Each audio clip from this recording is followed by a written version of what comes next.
歌剧魅影。加斯东勒鲁。第26章。是转动蝎子，还是转动蚱蜢？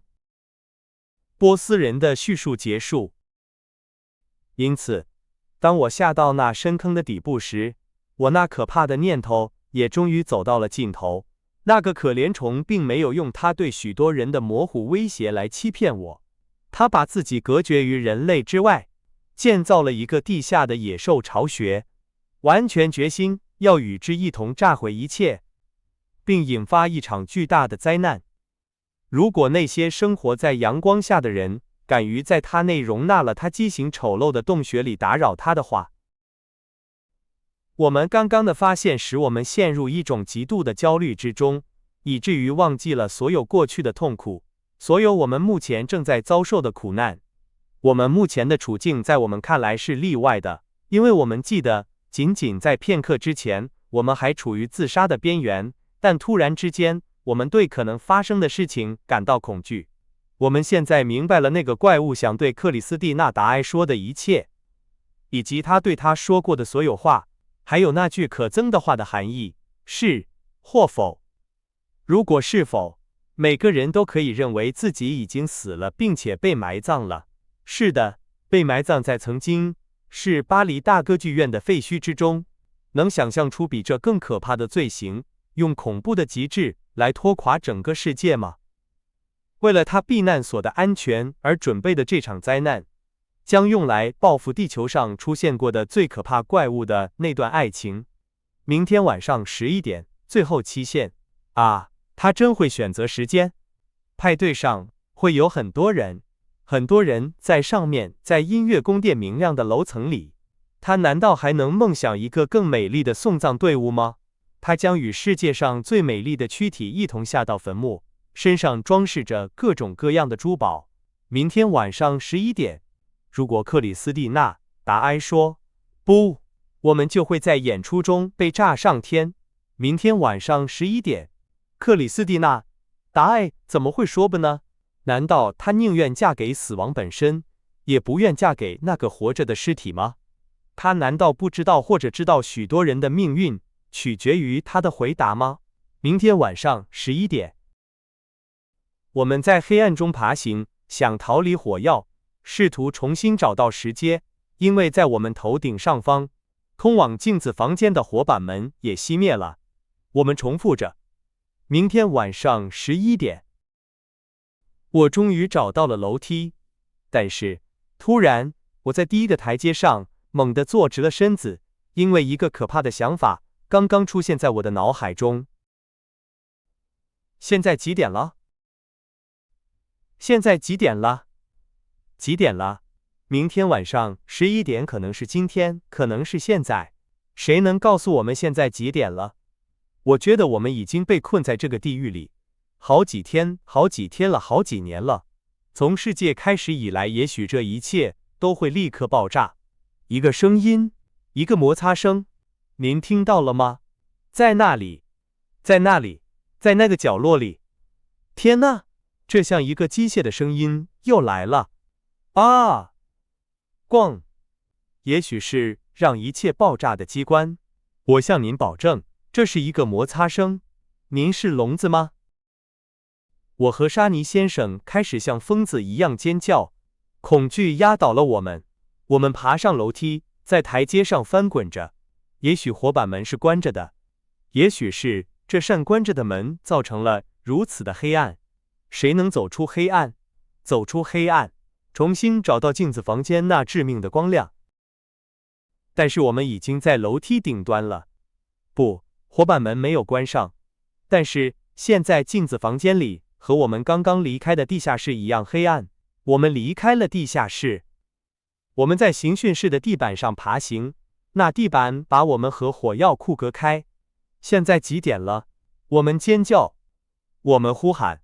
沙尼先生用他重新焕发的所有力气呼喊着：“克里斯蒂娜，克里斯蒂娜！”而我则呼唤着埃里克。我提醒他，我救了他的命，但是没有任何回应，只有我们自己的绝望，我们自己的疯狂。现在几点了？明天晚上11点。我们争论，我们努力计算我们在这里度过的时间，但是我们无法思考，如果至少能看到一个钟盘，上面有移动的指针。我的手表早就停了，但是沙尼先生的手表还在走。他说他在晚上来歌剧院之前对准了时间。我们试图得出结论，致命的时刻还没有到来。从活板门传来的最轻微的响动，我曾徒劳地试图关上它，又把我们推入了最可怕的焦虑之中。现在几点了？我们身上只剩下一根火柴了。然而，我们应该知道，沙尼先生建议打破他的表蒙子，然后摸索指针。在一阵沉默中，他用指尖摸索着，询问着指针。表链的环扣成了他的参照点，他根据指针的分开程度计算出可能是11点整。但是，让我们颤抖的11点，也许已经过去了，不是吗？可能是11点10分，那样我们至少还有12个小时。突然，我喊道：“安静！”我好像听到隔壁房间有脚步声。我没听错，我听到开门的声音，然后是急促的脚步声，有人撞到了墙上，是克里斯蒂娜达埃的声音。拉乌尔，拉乌尔！啊！我们同时在墙的两边惊呼。克里斯蒂娜在哭泣，她不知道夏尼先生是否还活着。看来那个怪物一直很可怕。在他等待他决定说出那个他拒绝的是字时，他一直在胡言乱语。然而，如果他同意带他去刑讯室，他就答应了他是，但他固执的反对，并对人类发出了可怕的威胁。最后，经过这地狱般的几个小时，他刚刚离开了，让他独自一人最后一次思考。好几个小时。现在几点了？现在几点了？克里斯蒂娜。11点了，差5分11点。但是什么11点？决定生死的11点。他离开时又对我重复了一遍。克里斯蒂娜颤抖的声音再次说道：“太可怕了！”他胡言乱语，摘下了面具。他金色的眼睛闪着火焰。他一直在笑。他像一个喝醉的魔鬼一样笑着对我说：“5分钟，我让你一个人带着，因为你那众所周知的害羞。我不希望你在对我说是的时候，像害羞的新娘一样在我面前脸红。管他呢！我已经告诉过你们，他像一个喝醉的魔鬼。拿着，他找到了那个装着生命和死亡的小袋子。拿着，他对我说。这是打开路易斯·菲利普风格房间壁炉架上那些乌木小盒子的钥匙。在一个盒子里，你会发现一只蝎子；在另一个盒子里，你会发现一只蚱蜢。它们是非常精美的日本青铜小动物，它们代表是和否。也就是说，你只需要把蝎子转动到与你找到它时相反的位置。当我进入房间时，在我们新婚之夜的房间里，这就代表是。如果你转动蚱蜢，那就代表否。如果是这样，当我进入房间时，我将进入死亡的房间。他像一个喝醉的魔鬼一样笑着。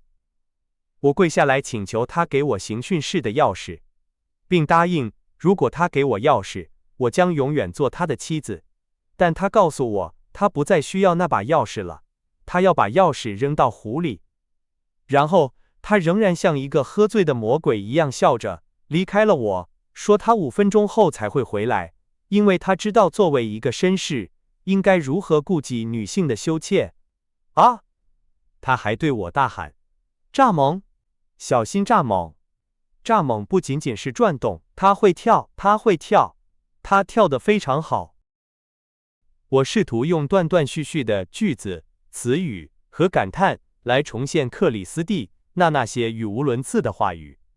他也一样，在那24个小时里，一定达到了人类痛苦的极限。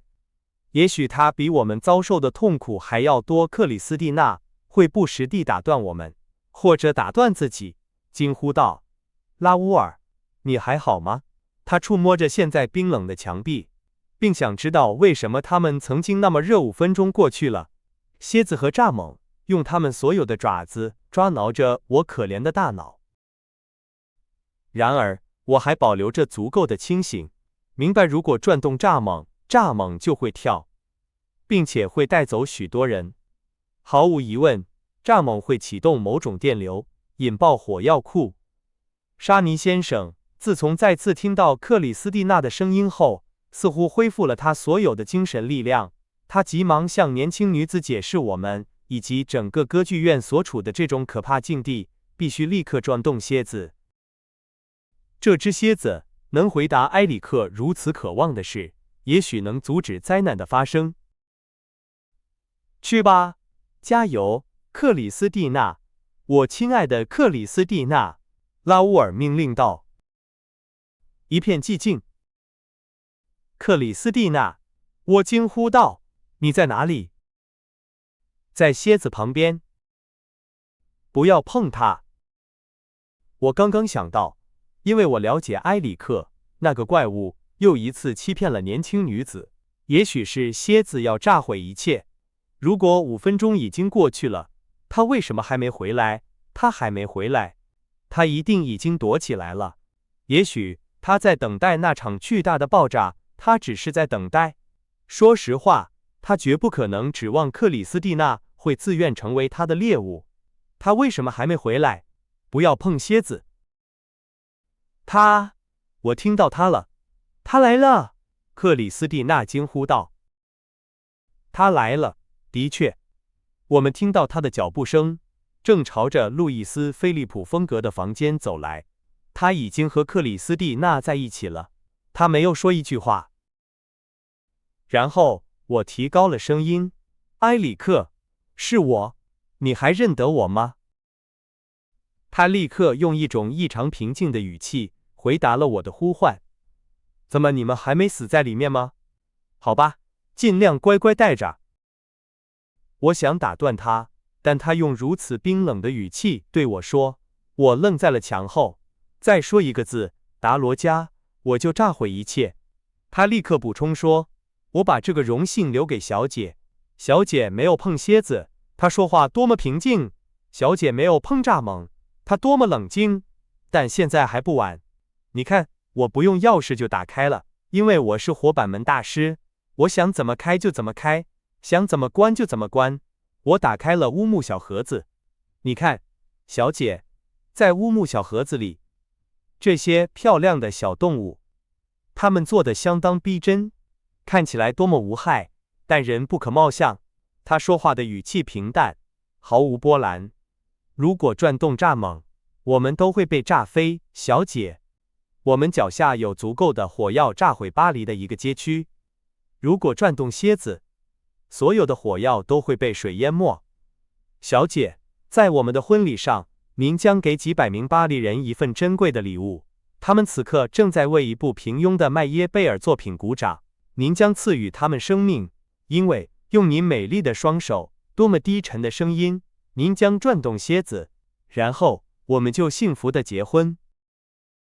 一阵沉默，然后冒号，如果2分钟之内，小姐，您还没有转动蝎子，我有一块表。埃里克的声音补充道，一块走得非常好用的表，我会转动蚱蜢，蚱蜢跳得非常好。出现了一种比所有其他沉默都更可怕的沉默。我知道，当埃里克发出那种平静、安详而疲惫的声音时，他已经准备好做任何事情，能够犯下最滔天的罪行，或者表现出最卑微的奉献，而一句让他不悦的音节就可能引发一场飓风。沙尼先生明白，他唯一能做的就是祈祷，于是他跪下来祈祷。至于我，血液在我血管里剧烈地冲击着，我不得不把一只手按在我的心脏上，生怕它爆炸。我们预感到在那些最后的时刻，克里斯蒂娜·达埃疯狂的头脑中正在发生什么。我们理解他为什么犹豫着不转动蝎子。会不会是蝎子要炸毁一切？埃里克是不是决定要和我们同归于尽？最后，埃里克的声音响起，温柔而带着天使般的甜美。2分钟已经过去了，再见，小姐，跳吧，蚱蜢！埃里克，克里斯蒂娜惊呼道，他一定扑向了那个怪物的手。你向我发誓，怪物，你向你那地狱般的爱发誓，应该转动的是蝎子。是的，为了在我们的婚礼那天飞起来。那么，让我们跳吧。在我们的婚礼上，天真的孩子，蝎子开始跳舞，但是够了，你不想要蝎子吗？那么蚱蜢。埃里克，够了。我把我的尖叫声和克里斯蒂娜的尖叫声合在了一起。沙尼先生仍然跪着，继续祈祷。埃里克，我转动了蝎子。啊，我们经历了怎样的时刻？等待着，等待着在雷声和废墟中仅仅成为残骸。感觉到在我们脚下，在敞开的深渊中，一些东西，一些可能是恐怖极致开始的东西，因为从黑暗中敞开的火板门，黑夜中的黑洞，升起一阵令人不安的嘶嘶声，像火箭的第一个声音。起初很微弱，然后更稳定更强。但是听着，听着，那不是火焰的嘶嘶声，那难道不像水管的声音吗？去火板门，去火板门，听着，听着。现在它开始发出鼓鼓声，鼓鼓。去火板门，去火板门，去火板门，多么凉爽！去那里，去那里。所有的口渴，随着对水的恐惧消失而消失，现在随着水声的响起而更加强烈。水，水，水在上升，水在酒窖里上升，漫过木桶，所有装满火药的木桶，木桶，木桶。您有木桶要卖吗？水，我们冲向水，我们干渴的喉咙，水一直涨到我们的下巴，涨到我们的嘴巴。我们喝着，在酒窖的底部，我们喝着，直到酒窖本身。我们再次爬上楼梯，沉浸在漆黑的夜晚，一级一级地爬上楼梯。我们曾为了寻找水而下来的楼梯，现在又和水一起爬上去。说实话，那里有相当数量的火药丢失，并被水淹没了。水很多，在湖边的宅邸里从不缺水。如果这种情况继续下去，整个湖都会涌进酒窖。说实话，现在没有人知道它会在哪里停止。我们已经离开了酒窖，水还在上升。水也从酒窖里流了出来，蔓延到地板上。如果这种情况继续下去，整个湖边宅邸都会被淹没。镜子房间的地板本身就是一个小湖，我们的脚在里面涉水，水已经足够了。埃里克应该关掉水龙头。埃里克，埃里克，火药已经有足够的水了。关掉水龙头，关掉蝎子。但是埃里克没有回答，只听到水在上升。现在水已经到达我们大腿的一半了。克里斯蒂娜，克里斯蒂娜，水已经淹到我们的膝盖了。沙尼先生尖叫道。但是克里斯蒂娜没有回答，只听到水在上升。什么也没有，隔壁房间什么也没有，没有人了，没有人来关掉水龙头，没有人来关闭蝎子。我们完全独自一人在黑暗中，被黑色的水包围着，它在上升，它在冻结我们。埃里克，埃里克，克里斯蒂娜，克里斯蒂娜。现在我们站不住脚了，在水中旋转，被一股不可抗拒的旋转运动带着。因为水和我们一起旋转，我们撞到那些把我们推开的黑色镜子上，我们的喉咙从漩涡中伸出来，嚎叫着。我们难道要死在这里吗？淹死在刑讯室里？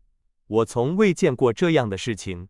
埃里克，在马赞达兰的玫瑰时光，从未通过那扇看不见的小窗户向我展示过类似的东西。埃里克，埃里克，我救了你的命，记住，你就要死了。我为你打开了生命之门，埃里克。我们在水中旋转，就像沉船的残骸一样。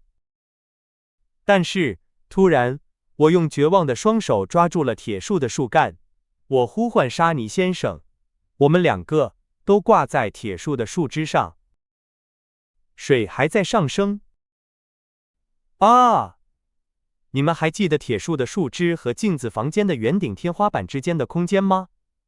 试着记住它，毕竟，也许水会停止，它肯定会找到它的水平面看，它好像在停止。不，恐怖！游泳，游泳！我们游泳的手臂交织在一起，我们正在淹死，我们在黑色的水中挣扎。我们已经很难呼吸到黑色水面上那黑色的空气了。那空气正在逃离，我们听到它通过某种我们不知道的通风系统从我们头顶上方逃离。让我们旋转，旋转，旋转，直到我们找到空气的入口。然后我们将我们的嘴贴在空气的入口，但是力量正在离开我。